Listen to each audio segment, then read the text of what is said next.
And welcome back to CBS News election night coverage. Here's the electoral map. It's early still in the night.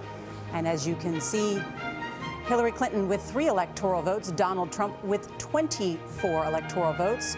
We've got some 13 battleground states that we're watching very closely tonight. And if you've been watching our coverage, you know there are already some breadcrumbs along the way about how this night may go. We've already spoken with the Trump campaign tonight.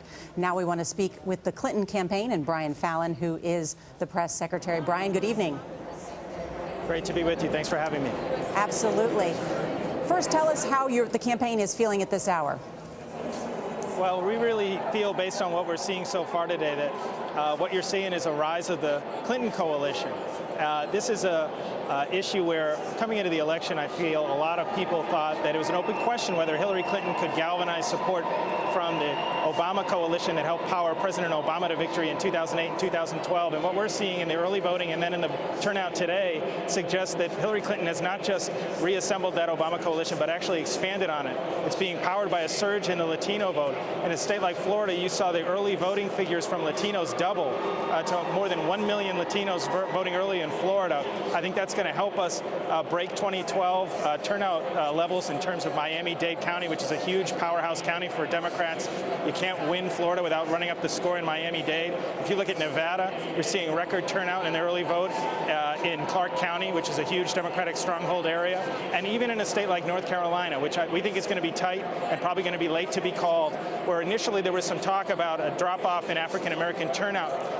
We not only made up gains there in the second week of early voting in North Carolina, but we actually offset it with a surge, 83% increase in Latino participation in early voting in North Carolina. So I think that's going to be one of the emerging storylines tonight. Brian, another emerging storyline from our exit poll information is that Donald Trump is leading Hillary Clinton among white women in Ohio, North Carolina, Georgia, and Virginia. Does that surprise you?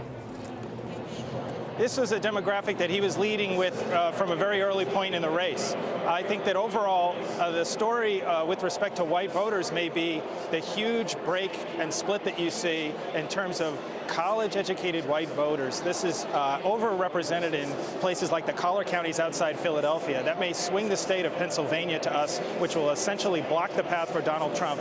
If Hillary Clinton wins those voters, it will mark an improvement, again, another area where she outperforms 2008 or 2012 in terms of growing the Democratic coalition beyond the base of support that powered President Obama to those historic victories in 2008 and 2012.